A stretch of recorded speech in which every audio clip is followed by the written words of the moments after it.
You know. Well, they've already touched on it. Really, like they've already said it all. So, but I'll be honest though. Y'all see my face, right? I mean, like what she said. A lot of black women don't know how to be wives, and a lot of black men don't know how to be husbands.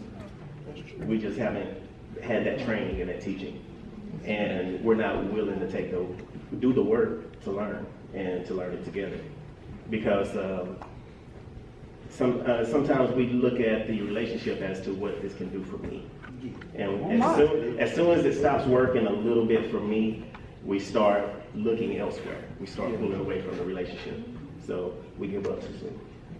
Okay. We had a comment down here on the end. The word that came to my mind when you first asked your question was a landscape. Like, what is the landscape? Hold on. Come on, let's go. Landscape. Landscape. That's where we start. You have a proliferation. Whoa. Oh, wait a minute. You have a who? A whole bunch of. I'm just kidding. No, Go ahead. The proliferation of incarceration in our community as black people. Yeah. And so that has literally taken a generation of black men from the pool of dating. So now you have these women who are elevating themselves in the corporate world, the education world, and all these other things, and they don't see black men elevating themselves at the same rate. So they assume that there's a smaller pool of dating, eligible dating men. But the reality is there are bus drivers, there are mechanics, there are chefs, there are social workers, there are every facet of our community out there to be dated. But some of us, when we get to certain parts of our lives, we only see those who are around us in the spheres that we find ourselves. And therefore, if you find yourself in a corporate sphere, there's probably not going to be a lot of black men in that sphere. So therefore, you may assume that there's not a lot of dating. Oh, wait, we got. Okay. On the pool of available black men, irrespective of the job position, studies show for a black man to be single, college educated, never been in jail, never been in drugs, and I'll have to throw the barrel for the statistic, but no kids over the age of 30 is less than 1%. So understanding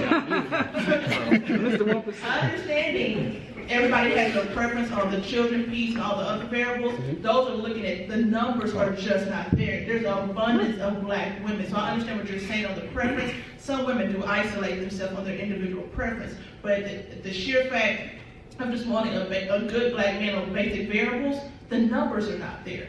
And so that's another variable that you have to look at. What are the variables for women with that criteria? I didn't do the study on the research. First, no, I'm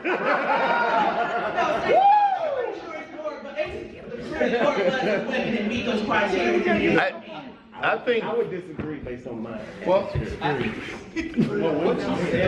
Hold on. Let me. No, let me just say this. Be careful with your sources of these statistics. Because I just did, for those who know, I do a little bit of radio, and I did a study just like you, but there's different studies. Like the Howard study was totally different than the mainstream study. And so at Howard, they did a study, and it showed way different numbers. And I think part of it is the conditioning. Part of it is these numbers we're talking about. You're fed this information, black men who make a certain amount of money. And like, that's not true. It's not true. It's just like the NBA basketball players. They say, well, they always find a white girl or something. No, like 95% of them have black wives.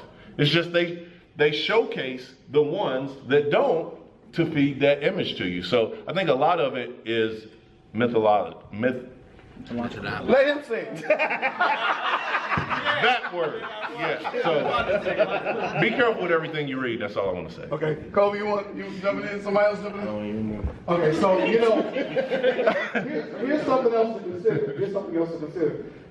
We have come to a day and time where a lot of the home doesn't look the same.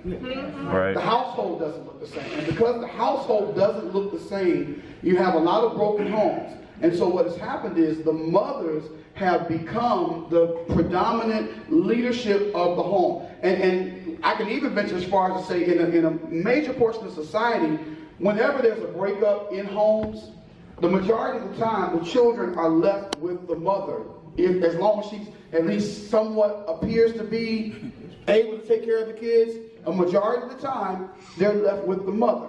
So as a result of that, sometimes you have mothers who are, but first of all, just because they have to be leaders in the home. So a lot of times the daughters see that and they begin to personify